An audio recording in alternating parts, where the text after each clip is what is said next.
Welcome to Revolutionize Your Retirement Radio, bringing you insights and strategies to help you create a magnificent and fulfilling second half of life. Here's your host, certified professional retirement coach and best-selling author, Dr. Dorian Mintzer. I want to welcome everybody to my fourth Tuesday Revolutionize Your Retirement interview with expert series to help you create a fulfilling second half of life. I'm Dorian Mintzer, owner of Revolutionize Retirement and your host for the program. And we're in for a really wonderful discussion today. And I want to introduce Helen Dennis, who is just this wonderful pioneer in aging. She's been our guest, for those of you who've been with us for many years, she's been our guest before.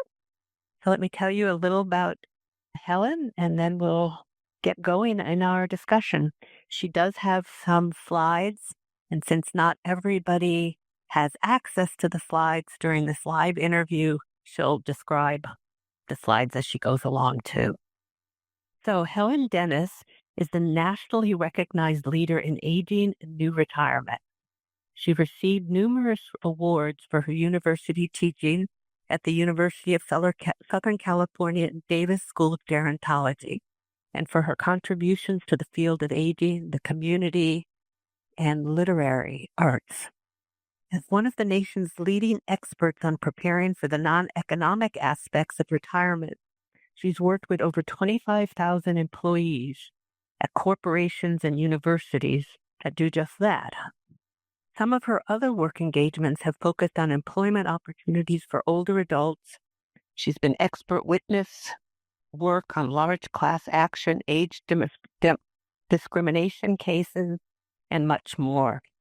Additionally, she is a syndicated columnist on successful aging, which is published in the Southern California News Group, and has published over 1,000 columns, which have reached 1.2 million readers weekly.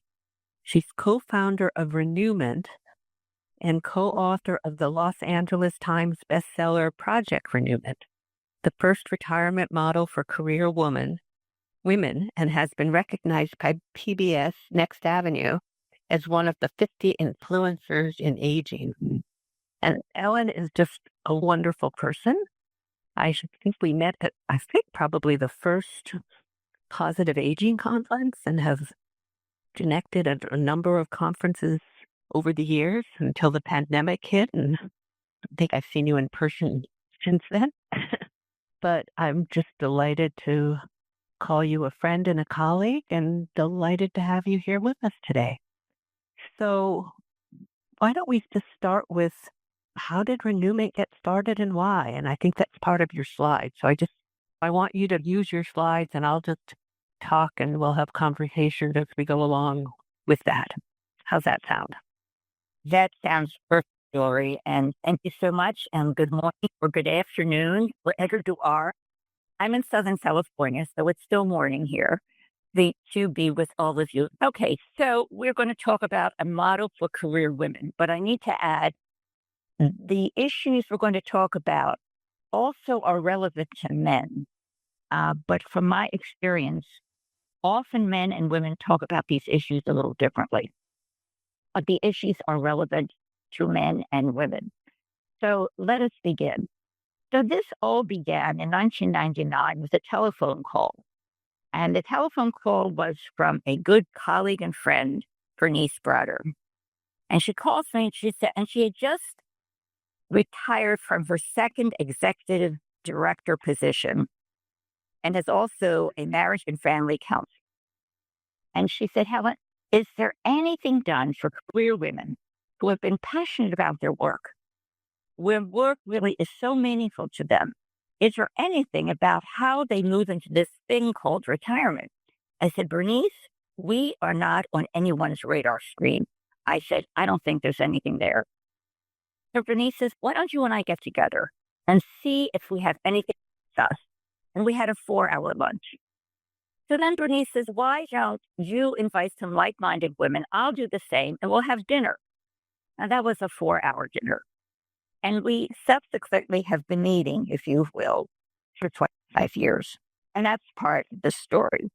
So let me move to so we're just talking about how this started in 1989 in the beginning.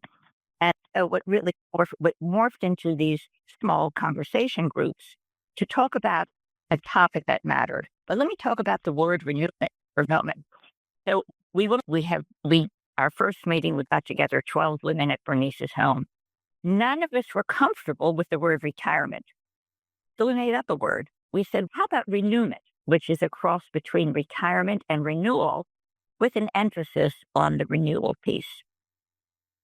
The other thing I wanted to mention at the very beginning, we recorded our conversations for 5 years, and that became a significant part of the book. Moving forward, as part of our story, we have our founding mothers, shall we say, or our founding members. And what is on the screen are 6 of our 8 women. And for those of you who are on slides, the woman in burgundy is my co-conspirator here, Bernice Bratter. And these are 6 of the 8 women that started in 1999, coming from very different professions, coming from theater, social work, public affairs, academe, marketing. So very diverse backgrounds, but having a common vision and, if you will, common mission. So we say, all right, so what is this thing called renewment? So it is a number of different pieces. Number one, it is a forum. It's a forum for discussion. The second thing is it's a process. It's a way we go about talking about a topic. The third is a platform. The fourth, actually, it's a book with 38 essays. And the last is it's a small grassroots mini movement. So it's a number of things. But going back to the forum, what typically happens that 8 to 10 women would gather in someone's home, and they would meet on a monthly basis, often over a meal, and everyone was a good cook. They would bring something, so we ate extremely well. So sitting around the table, we would have this discussion, and the home environment just added to the warmth and the openness of the discussion. So, okay, what was our mission? This is really categorized between 1999 and 2022. Actually, I'm looking at this, it should be 1999 to 2020 because it was just before the pandemic. And so the emphasis is really on the transition from work to retirement. And at that point, our mission was a forum for women 55 and older to use their strategic thinking, their creativity and vision to forge new directions for the future. But here was the important part, that receivably was not more satisfying than their previous years. So that was their mission at the time. I should add, this was a grassroots organization, and it was not therapy. We did not fix people. It was not a traditional support group, but it was supportive. So let us move to the next slide. And I wanted to comment too, if it's okay with you, that I was part of a renewment group back, I think it must have been around 2009, 8, 9, 10. I don't know. There were a number of years that those of us that were part of the Life Planning Network, we got a group together and did just as you described, and it was wonderful.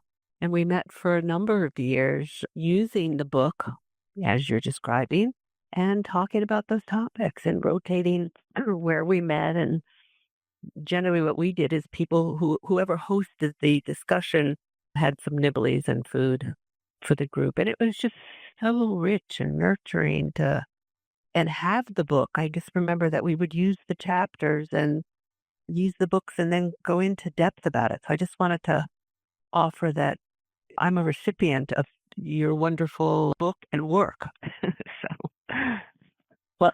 Well, thanks, Dory. And the book, that last part of the book, it's almost a curriculum. It's topics, it's how do you form a group, it's troubleshooting, etc.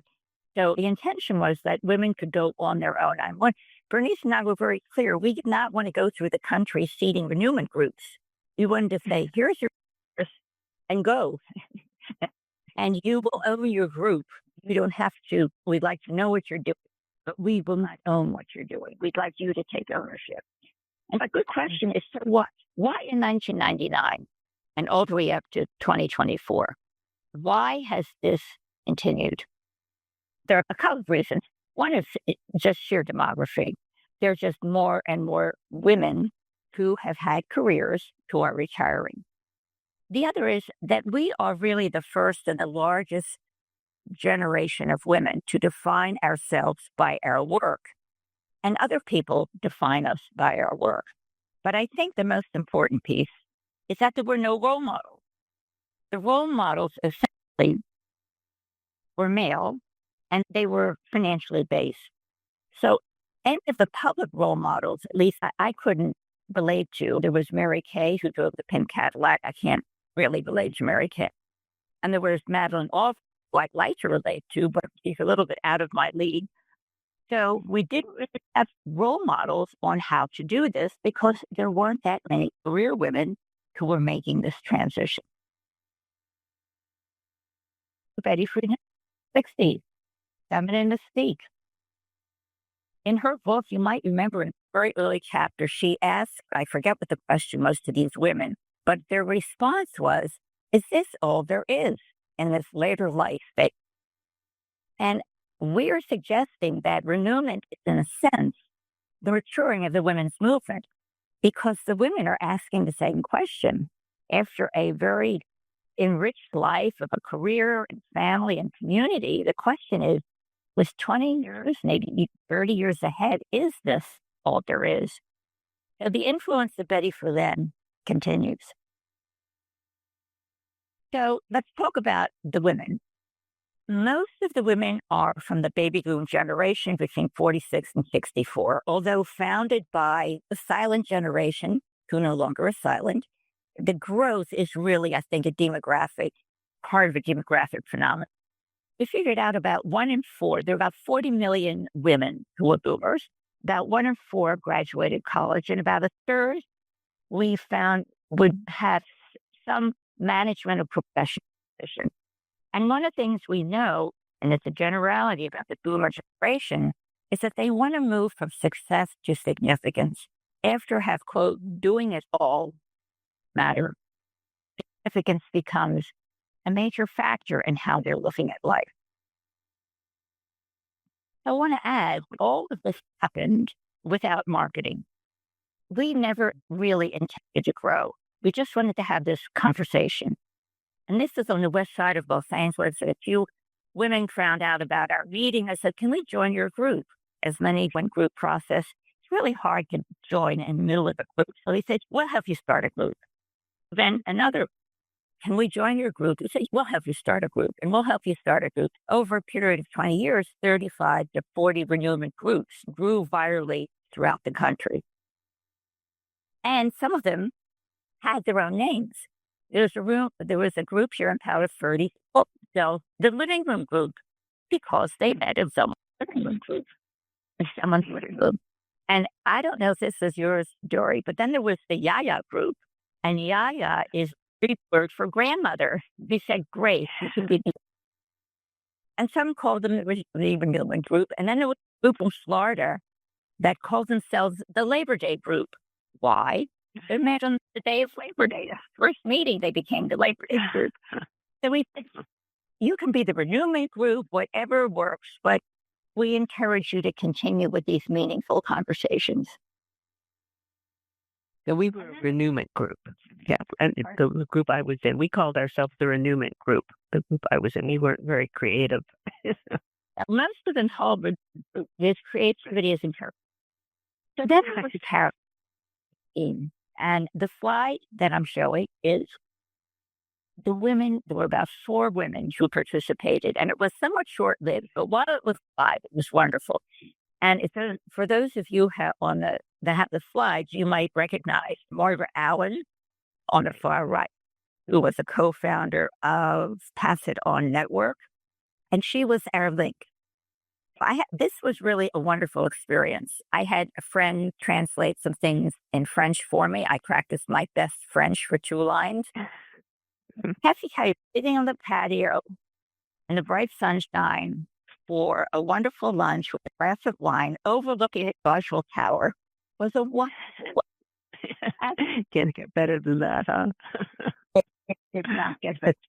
Absolutely glorious way to have a renewment conversation. But you might ask, all right, so what is it you talk about?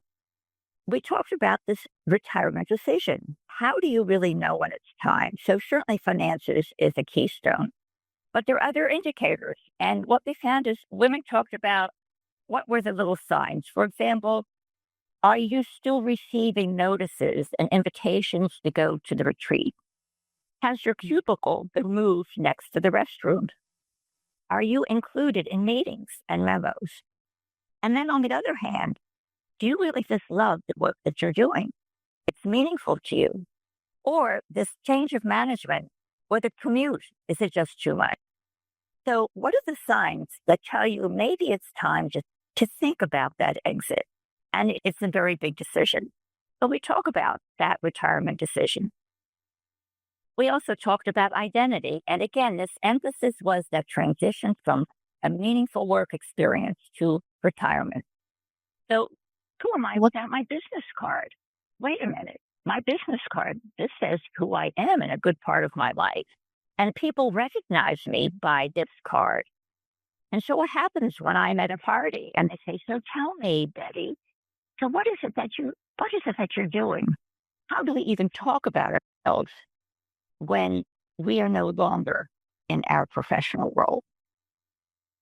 And then there's the issue of productivity. So what does productivity mean in this next chapter? So while we're working, we're very clear on what the goals are. We know what the reward system is. We know the pay raise or the vacation. But what is it when we don't have these external cues about being productive? And one of the things we noticed is that women started to define productivity internally. And that could have been self-care. It could have been work or volunteering. It could be taking care of a loved one. That there was a slow transition that people decided themselves in terms of what they were doing, whether or not that was productive. But all of this is an environment where, as an American value, productivity and earning money is a very high value. And then I did want to let me just comment that what's so interesting too, as you said early on, that these issues are so important too for men during the transition. And yet I just want to underscore what you said before, that what's been, I think, such a wonderful part of this movement with the Renewment group is having women come together to talk about it in their own ways. And it would be wonderful if men actually had more groups of their own to do the same thing. I think there are some groups that happen, but often not led by self. It's often somebody like a retirement coach or somebody else maybe sets up a group like that. It would be so nice to see an organic kind of thing for men too. But anyway, I think it's wonderful for women to, really recognize the unique ways of thinking about these things. I just wanted to underscore that part, but go ahead. Well, I think it's a very important one. And we love men, absolutely, but the conversations are different. The conversations are a little bit different, and the flow of the conversation is a little different. So it's an important piece. So then the question about money. So there's no question, it's absolutely, you have to have enough money to retire. But I recall one of the women said, it wasn't the amount that I have saved or my assets, but it's the issue that I've been working since I'm 17. It's the first time in my life at the age of 65. I'm pulling out money and I'm not putting anything in. That makes me anxious. So this notion of, I may not earn another dollar, was really an issue. It wasn't the amount. It was the fact that you're spending and you're not earning. And then so we also talk about volunteering. People say, of course you can volunteer in retirement. That's not so easy. Not everybody wants to be a docent at an art museum And it's finding that right volunteer position. And it's almost like looking for a job. How do we convey what it is we're looking for? Do we learn something new? Do we want to do something we usually did in our working life? How do we express what a meaningful volunteer position we want to work at? Want to be outdoors? We want to be indoors. So volunteering is actually a project to find the one that really fits with you and to experiment. If you don't like the one, you can go to another, and you can have multiple volunteer opportunities. And then it's the subject of guilt. And what is fun this spring, I have to describe for you, is the woman with her hair up in a ponytail, reading a celebrity newspaper, eating chocolates at 10:30 in the morning with her cat sleeping next to her. Or this is called the forever guilty. And I have to share a story with you that Bernice experienced. So Bernice worked very hard in her career, extraordinary career, goes shopping for a lipstick mid-afternoon at a department store. She felt so guilty. And she said, oh my God, what if someone sees me at 2:00 looking for a lipstick? So this notion of we feel the need to be productive, to justify what we're doing. How do we not feel guilty? For some women, this is not an issue. It's never been a problem for me. But for others, it may be. So we made some observations that women at different life stages / ages have different priorities, which is probably not a new notion. And they changed over the years. So given that women can be in renewment anywhere from 2 to 25 years, it means that they kind of age place within renewment. And let me just review some of the observations. The first is that whole phase work to retirement. And let's say maybe very late 50s, early 60s. And that's the issues of productivity, on identity, who will be there for me, etc. If we move forward to ages, let's say, and life stage, let's say maybe very late 60s, maybe early 70s, we talked about the priorities were very much on practical things such as housing, relocation, financial security, and caregiving. And then if we move along the life course and we go, say, late 60s, let's go 70s, mid 70s, even late 70s, we're talking about more existential issues, such as what is my legacy? How does spirituality fit into my life? Am I leading the life I really want to live? Then we move into the 80s and 90s. The conversations broaden. And this is a sidebar, was asked to speak a renewment group in Palos Verdes who I knew they had been meeting at least for 15 years. But what I hadn't realized is that these women were in their 90s. Bernice and I never dreamt that renewment would carry over the women in and their concerns was certainly they wanted to thrive, but they also wanted to survive. And so the issue of health and illness, access to medical care, cost of medical care, who will be there for them, in addition to other topics. But that really was primary. This was a very different life stage, a stage of greater vulnerability, stage where more dependence and interdependence might be more prevalent. So we realized there's different priorities at different life stages. And if you've been in renewment long enough, you may have gone through all of these life stages to talk about these priorities. And so one of the things we realized, there's no graduation because this is about transition and change. And if you're alive, you're going to have transition and change. So what occurred is that, let me move to the next slide. So let's talk about history. 2020, the pandemic enters. So we are isolated. Women can't meet. Okay, we're locked in our house. So Bernice have to make up something else. So we introduced the Renewment Roundtable, their virtual Renewment Roundtable. And so we put out a call to those whom we know. We said, we invite you to be among the first at our Renewment Roundtable. I want you to envision 15 seats around the table. It's going to be a first come, first serve. And what we found is that it filled up quickly. And then we had a waiting list. Then we established another group and we had another waiting list. And then virally, we had another waiting list. And so now we have about 100 women from across the country who meet monthly to talk about a topic which we consider important. And what we realized is that our mission really has expanded. So in 2020, we said, we need to reorganize a little bit because this is not a story about work to retirement. And so we expanded the mission to say that we're a small grassroots entity that supports and inspires career women through transition and change from work to retirement for today, tomorrow, and for a lifetime. Because there doesn't have to be a graduation. So we expanded the mission.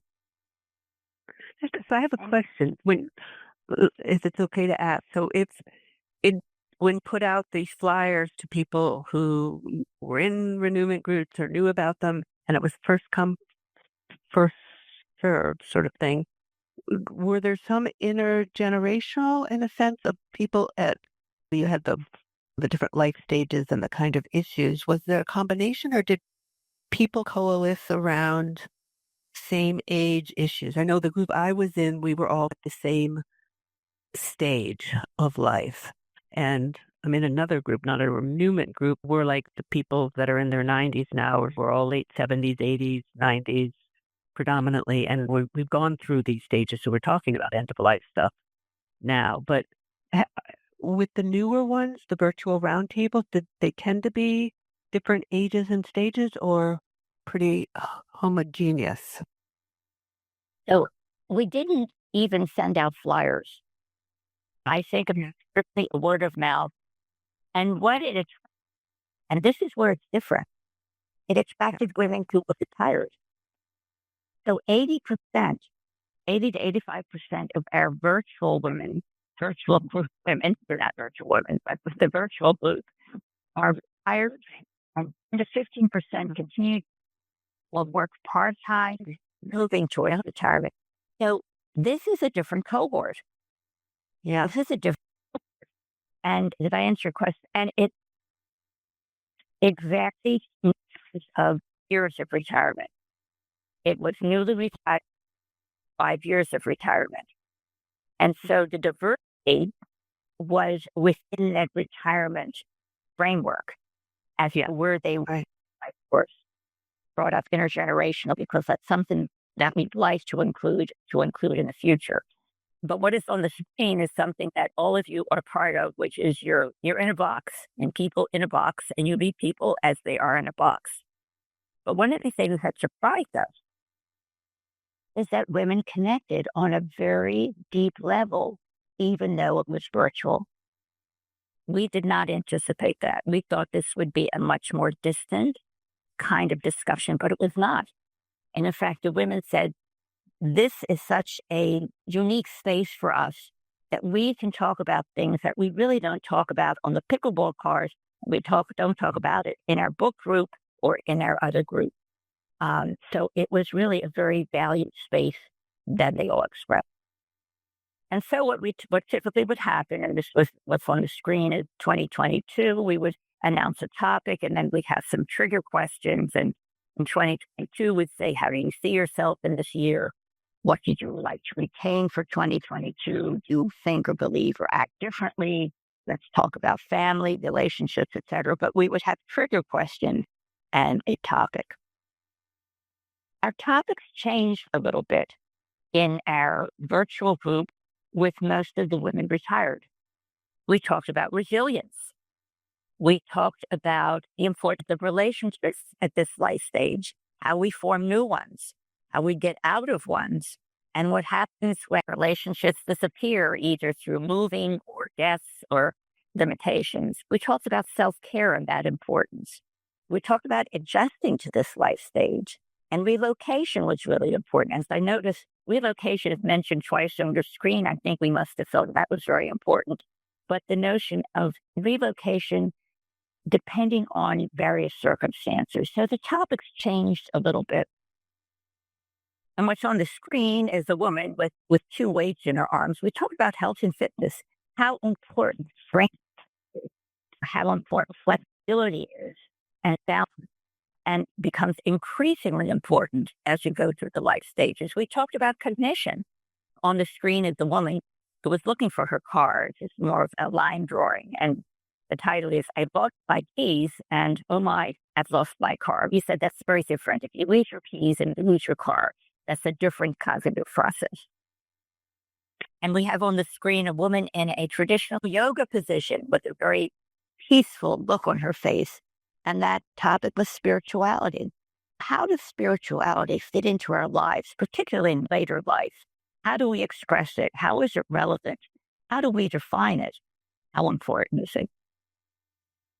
And we talked about a different kind of relocation. And on the screen is 4 women and a comfortable sofa and chair with a nurse hostess that is serving, we don't know if it's medication or cocktails. It's very hard to tell.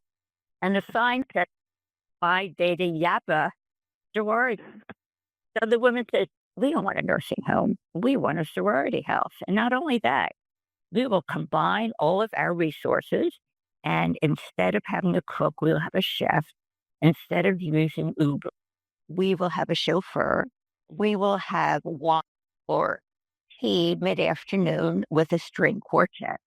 So we said all of this eat, but who knows, with our creative spirit, housing and labor life, maybe Renewment women do get together and create some kind of co-house.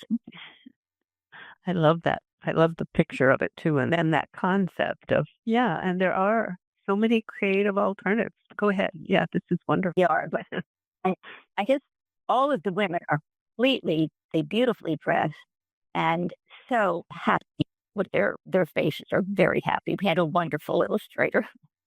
And then the importance of friendship. And on the screen is 3 women with a glass of wine toasting one another.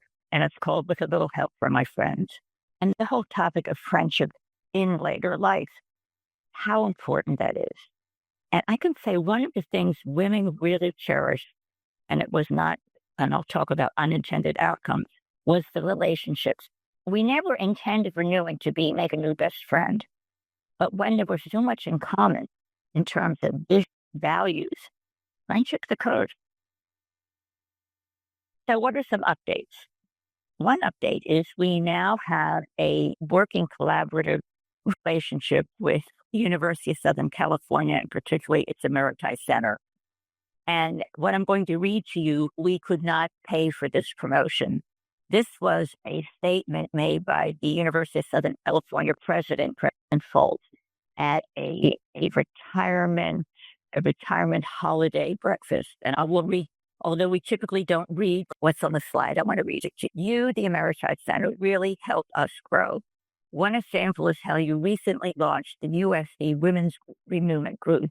It is designed to give retired women across our campuses the chance to connect across their shared experiences. And of course, it's inspiring other women who are thinking about retirement to make that profound shift within the community with the advice and counsel. And a few people say, we got your back. So that was a score. That was really a great statement. And needless to say, we were delighted. But what else is new as an update is that within Renewment, a group was formed called the Solo Agers. These are women who had no partner and no children and not a lot of family. And several of the women said the topics we discuss in our larger group are relevant, but we see this through different eyes because it's only us. We have only ourselves.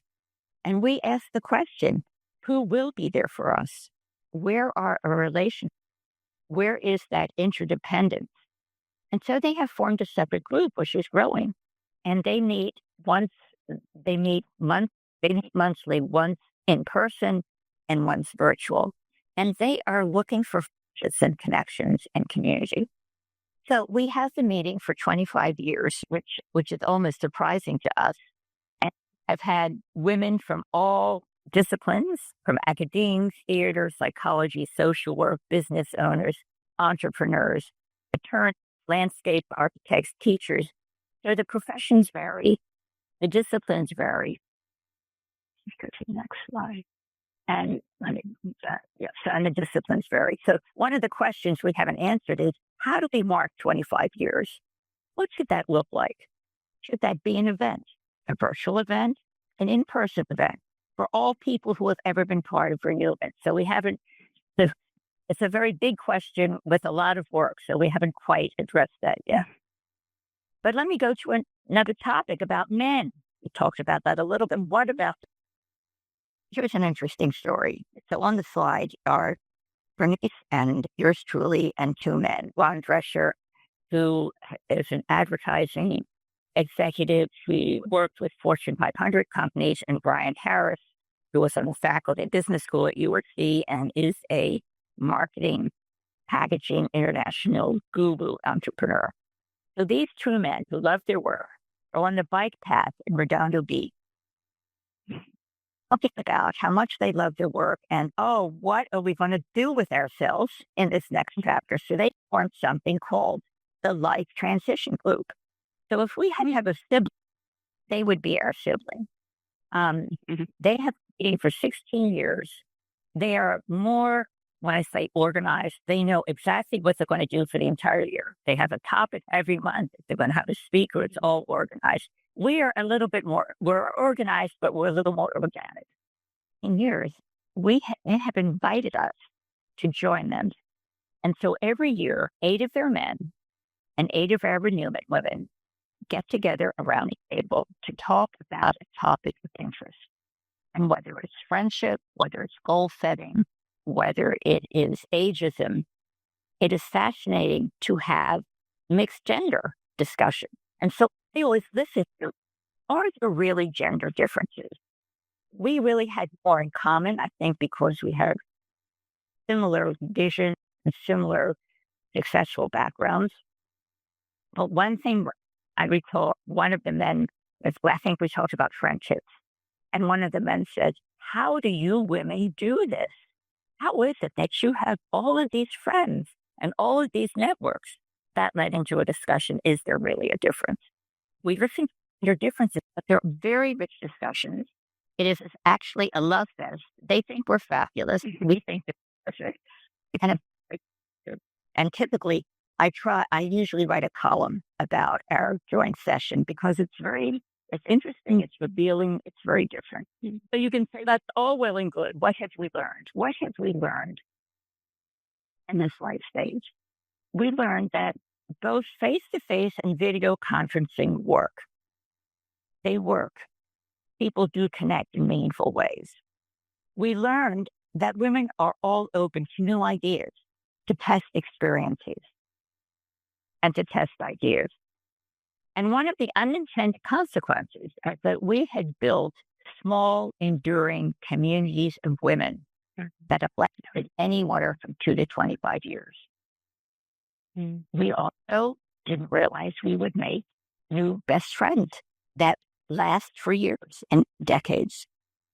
And one of the common characteristics they observed, and I think this is what holds the groups together, is that none of the women is satisfied with the status quo for themselves or for their communities.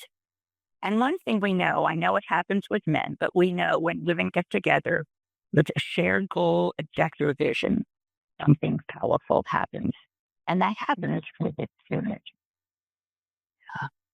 So that led us to our book, which was published in 2008 and then a paperback in 2013. And as Dory mentioned, the topics are timeless, but there are 2 things that give away the dates. One are some data points for demography, and the other is in the illustration, there are landlines. That's part of it. That gives it away. That's great. So I want to integrate. Oh, go ahead, and then I want to integrate some questions from listeners. But go ahead. What were you going to say? So the last third is really the curriculum, but I want to add one more thing, that we've had some satellite from women who participated in the virtual group. We've had the first faculty group at USC. We have an encore indie group that sprung out in Indianapolis. We have serve this groups in Los Angeles, and we have a group in Tennessee. Again, this viral notion continues with Bernice and having very little to do with it. So I think that sums it up, and certainly ready for any questions or discussion. Okay. It's wonderful, and I want to interact more around some of these things too. But we have a few questions here. So Jackie from Massachusetts says she just thinks it's a fabulous name, the Renewment, and you explained at the beginning where the name came from. And she's just wondering, have you worked with HR, departments of employers to hold workshops and prepare for this transition and beyond? It's a wonderful idea, and we haven't done it because of person power. Right. Yeah. But it's a great idea. Yep. And she asked that actually of both of us. And I have done some stuff over the years with corporations about transition planning with pre-retirees. There was a period of time from my experience that corporations wanted to have an investment in it, and then money dried up. And then there does seem to be interest. The beauty of the Renewment group is it's free. It's not a therapy group. It's not a specific retirement group. It's people coming together. And so it's more organic in that way, and being able to use the book as a springboard for discussion, or there are parallels of wisdom circles, different things like that often integrate. I'm part of the wisdom group that's influenced by Saging International, but also integrate some of the Renewment topics too. But yeah, the whole preparation for what's next, all of those slides and things that Helen talked about that plague people. Who am I without income coming in? What does it mean to not have income coming in anymore? Who am I without that work identity? How had success changed? All those things are so important to think about, and you just spearheaded them, Helen, and you and Bernice in the book. So Connie from California says, what are some good strategies for easing into some commitments, i.e. like being on a board, doing some coaching for pay a few years after retirement without getting overcommitted? So I guess sort of strategies of an encore kind of thing, but not overcommitting. Do you have thoughts on that? Yeah, I do. I think part of it is taking some risks and envisioning this segment of life as an experimentation and not a lifetime commitment. Because I think we have the opportunity to really move around as we would like. And so I would say take a few risks and try one thing, see how you like it, how it occupies your time, and maybe add something else to it. But to experiment and to know that if you embark on one kind of commitment, it doesn't mean it's a life commitment, that we have the ability to change our minds, to move to something else. So I would just say take a couple of risks, experiment, do your homework on the organization or the people you want to be with. And also just to think it's very simple. What makes your day, besides maybe advising your friends, really meaningful to you? Or what makes a good day? And is it being with people? Is it being influential? Is it being outdoors? Is it to ask yourself a couple of questions before you even embark? But take a couple of risks and be a little fluid about it. Oh, that's great response. Thank you.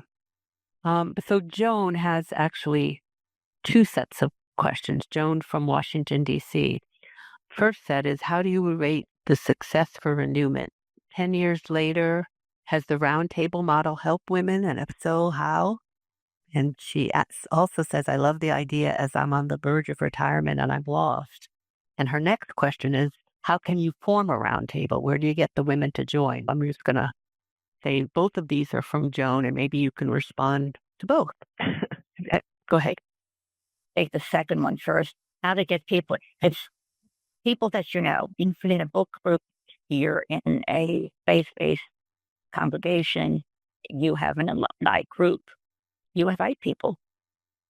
Who do you know from your work who you think has a similar value?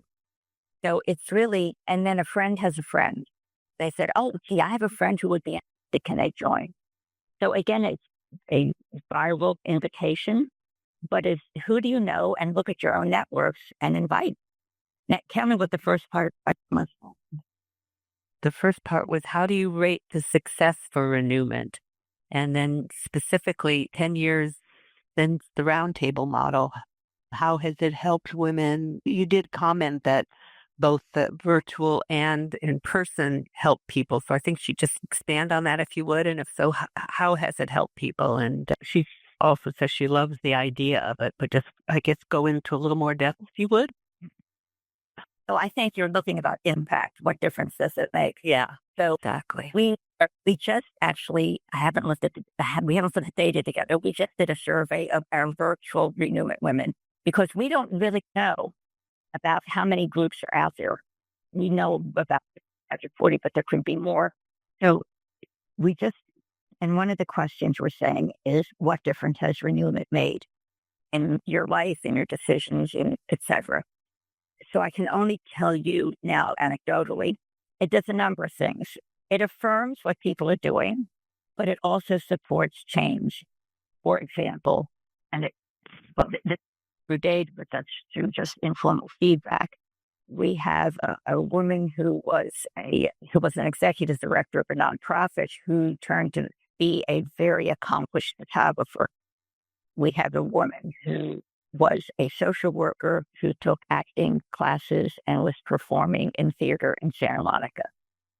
We have women who say they have tried things that they wouldn't have tried before, had people do with their time. And it also has impact on how people are living their daily life in terms of relationships, in terms of priorities. And our hope is we will have a little bit more hard data, particularly from our virtual group, because at least we know who they are. But let's say the open-ended questions that looked at from the survey is that people say this has made a difference in my life on how I think about the next chapter. This has been affirming. This has removed some of the fear that I've had. I have enjoyed learning from the other women. I have a colleague who calls Renewment as a self-styled learning community. And I think learning is at the core. So it has made a difference in terms of how people actually view this next chapter of one of more opportunity, how they're dealing with complicated issues, whether it could be caregiving or relocation. So those are a variety of ways. Now, I have to add, it's not for everyone. And there will be women who will drop out because this is called self-selection. If it fits, we'd love to have you. If it doesn't, we love you just the same. We think that's for everyone. Or some say, I'm fine the way I am. I don't see I have nothing to discuss. And that's fine. Right. And I hope whatever report we're going to issue will answer that in more concrete ways. But those who particularly stay on say it's worth the while.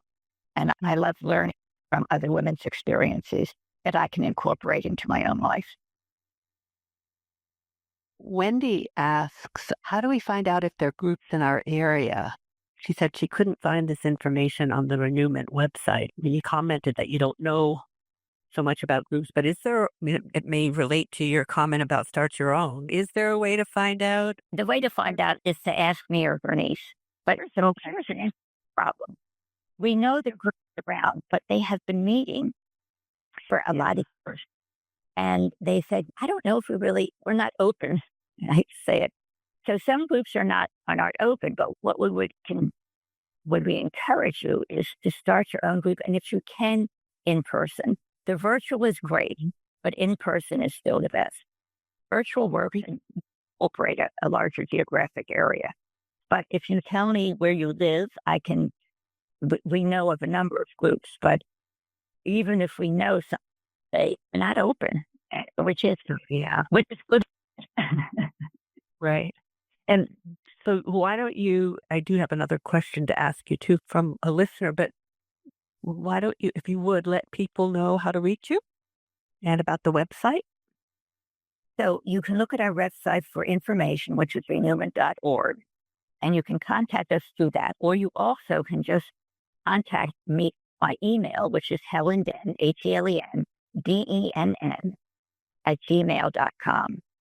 And I'll also give you a phone number because I'm happy to chat, 310-373-6660. But I am in Southern California.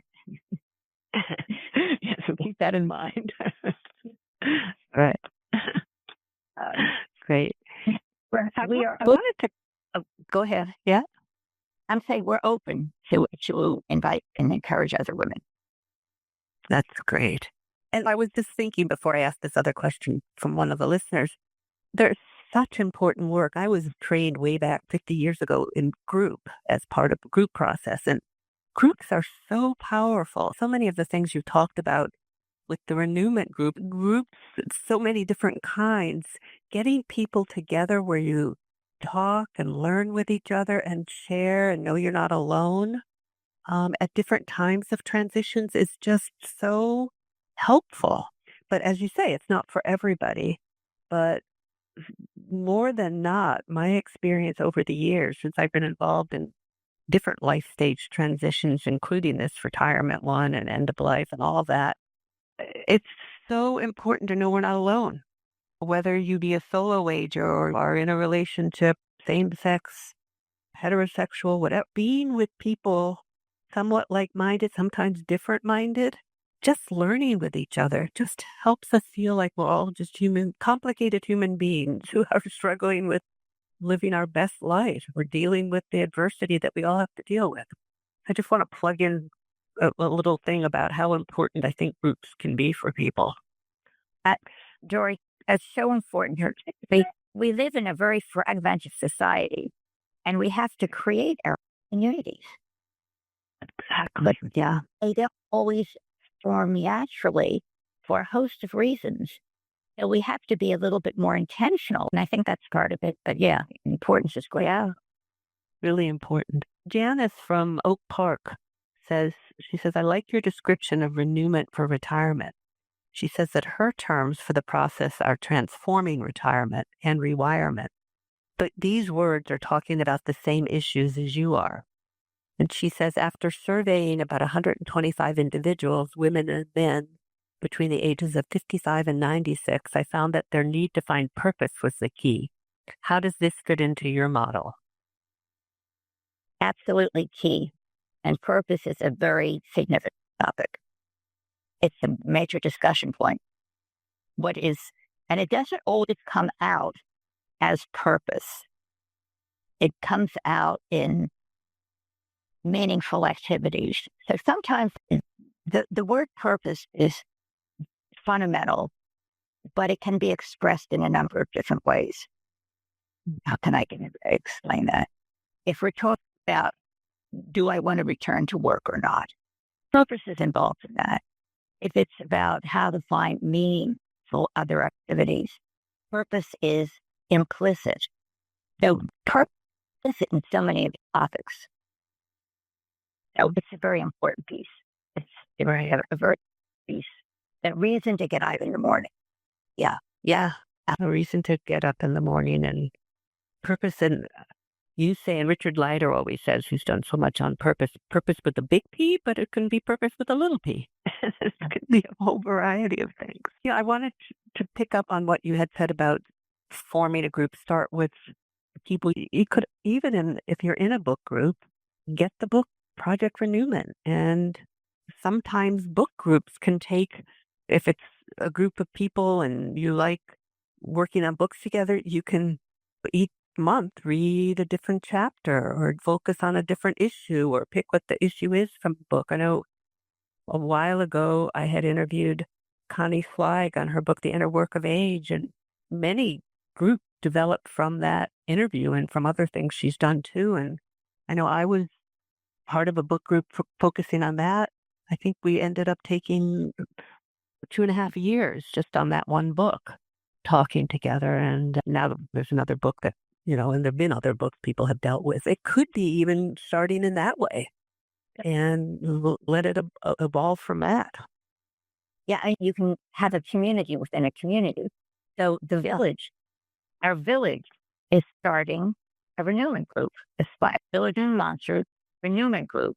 I started a renewment group at my synagogue. So it's a community within a community. So yes, we can look at what we're part of, and it can have that group can have multiple purposes. And so there may be a group ready to go. I know at the temple I belong to too, people are constantly wanting and forming different kind of groups. And I think renewment group is a great way at any kind of faith-based or, as you say, the village model or community. It builds a community and it can be within a community. And it is issues that people deal with in different ways. The beauty of the book, and I remember when I was part of a group, was you have a topic and you have some discussion about it, and then already you feel like you're part of something, and then there's some questions posed. So it just gets you thinking and sharing and learning. And it's like a springboard for rich and deep discussions. But I want to do respect people's times and stuff. Helen, it's wonderful having you here and with us and to celebrate with you 25 years. It is amazing how fast time goes. But what other final comments, takeaways you'd like to share before we just wrap it all up? So renewment is an optimistic entity that looks at the next chapter, realizing there are challenges and obstacles, but really looks at the potential of the next chapter of opportunities, new experiences, meaningfulness, and that's all within our grasp. And so much depends on our attitude and the initiatives we take. And that none of us need to be satisfied with the status quo. We all have the potential to really live the life we want to live in that next chapter. And renewment can help us define what that looks like. That's a perfect way to end. To renewment as the way to really optimize this next chapter at whatever stage we're in. I love that. Helen, thank you so much for taking the time today and being here and all of your incredible contributions. You really are and have been such a valuable pioneer in this field, a role model, for so many people, and it continues and it's wonderful. So thank you. Thank you for being you and for sharing your wisdom and perspective with us. Take care. You've been listening to Revolutionize Your Retirement Radio with Dr. Dorian Mintzer. To learn more about the resources mentioned on today's show, listen to past episodes, or download our free retirement transition guide, visit revolutionizeyourretirementradio.com.